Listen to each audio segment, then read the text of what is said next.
G'day everybody, how are you going today? It is so very good to see you. Today is a quick news update. I think these are all really interesting and really important updates from multiple manufacturers. Firstly, we've got an interesting and exciting sensor update from Sony. The sensor in the GFX-100, well, it has changed. I'll tell you all about it.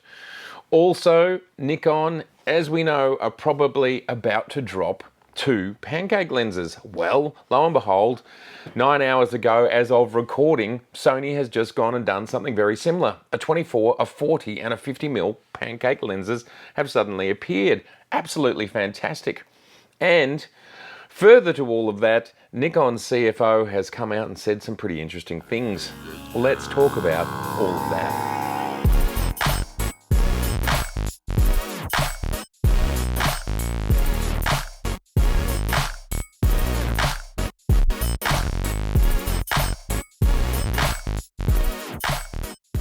Firstly, this new sensor. Well, we will jump to Sony's own website to have a look at the details about it. But before we do that, this is basically an updated sensor, the same one used in the GFX-100, the GFX-100S, and the same size, but not the same megapixels as the one used in the Hasselblad X1D.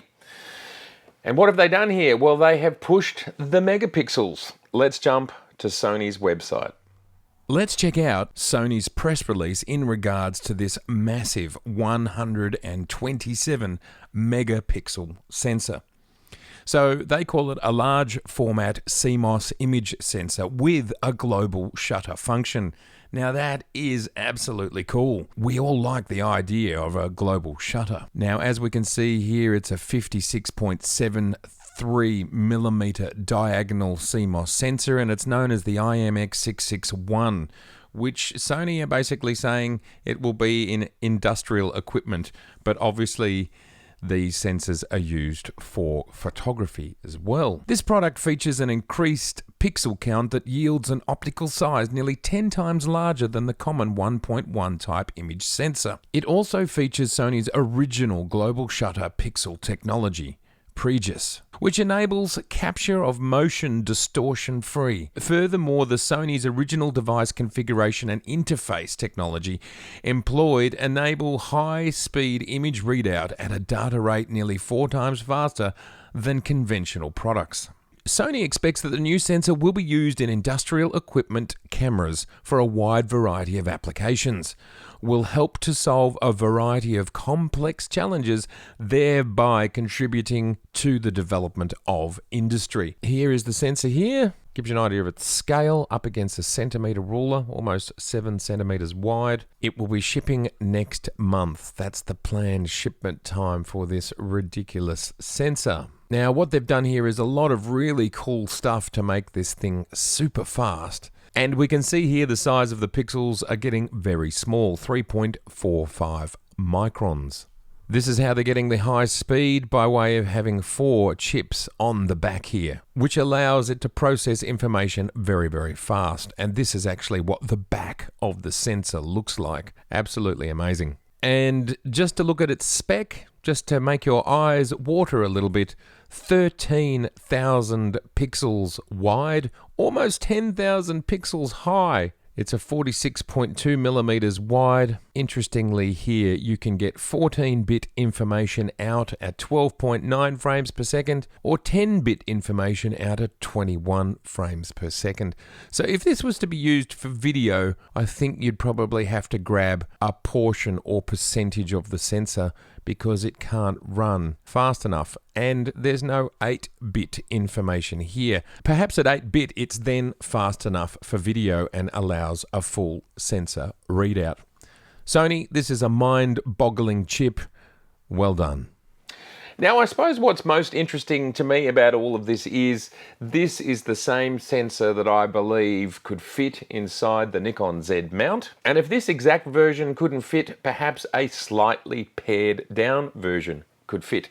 Now, if we were to take 10% off that 127 megapixels, you're basically still at over 110 megapixels. So from my perspective, this sensor, this new Sony sensor, continues to push the technology that's inside the GFX 100 and 100S, and it also says to us very clearly, whether it's the same size sensor or a slightly smaller one, Nikon could do this. I believe I've had anecdotal evidence from multiple people that some of the lenses already in the existing Z line are large enough to cover this image circle.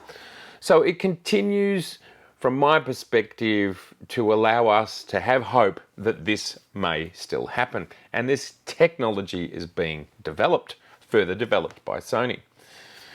I think it's exciting news. I think it's great stuff. Let's talk about Sony's fantastic release in these Pancake lenses. Now, I think it's super cute and great design that Sony have made all of these lenses the same size.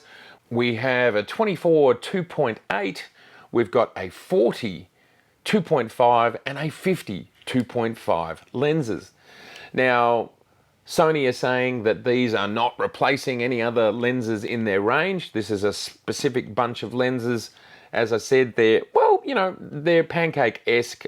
Nikon's Pancake-esque lenses are also not exactly pancakes. It's exciting to see, and of course, this is great competition. To see Nikon and Sony basically releasing the same sort of lenses at the same time, I think that's fantastic. It will be great to see optically how they perform.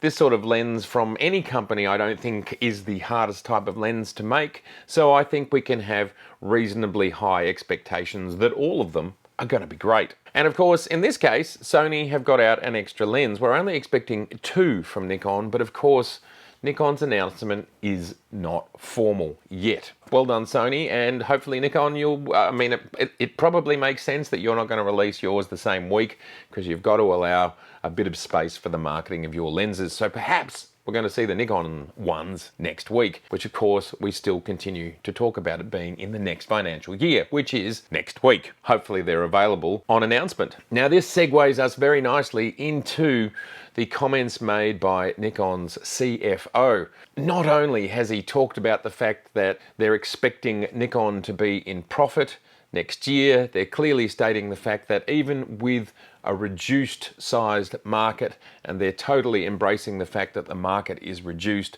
they believe they can continue to be profitable.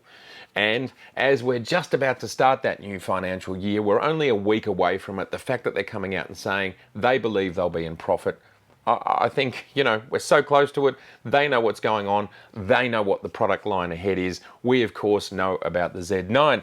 The other interesting thing that the Nikon CFO has said is they are going to get 12 lenses out next year. What he meant by next year was next financial year. So they are planning to get out 12 lenses over the next 12 months. And some of those lenses are not on the roadmap, so there is definitely scope for new and more exotic lenses that we don't know about. And I love talking about the lenses with the community in the comments. Everybody wants something a little bit different, and it's just so exciting to see that Nikon's finally getting to a point where more of the exotic lenses can come out. If Nikon achieve this, by the end of that period, by the end of the next 12 months, they will have 30 lenses in their range, which is pretty good as they've been only doing this for 4 years now. Interestingly, with Sony's latest release of those 3 small primes, or Pancake lenses, Sony now have 63 original lenses in their lineup. Not bad from both companies. Clearly, Sony has got twice as many original lenses, and of course, there are a lot more lenses in the third-party market. But we have heard rumblings and rumors that in the Z mount, we will be hearing from Sigma and Tamron. There are rumors and murmurs of this. Fantastic. Well, that is the news. I think all of that stuff is really interesting. Sony are getting out a lot of products at the moment, and that is fabulous. I mean, what's going on here in the world? Perhaps there was a lot more that was going to happen in 2020, and everybody's schedules just slowed down for the obvious reasons that we all know about, because it does seem there's a lot going on in the photography world right now with all of these releases. Fantastic to see you. I would love to know any thoughts, any comments, any questions about these lenses or what's going on. Which lenses would you like to see next? I'd love to hear about it. If this is your first time here, please do subscribe. I'd love to see you again. Please share, please like this video. And right now, my calendar is on sale. Yes, I know we're 3 months into the year, but there's still 9 good months left, and I've discounted the calendar appropriately for the fact that you won't be using those first 3 months. Jump on my website, link below, www.mattirwin.com. All right, I will see you very soon. Bye for now.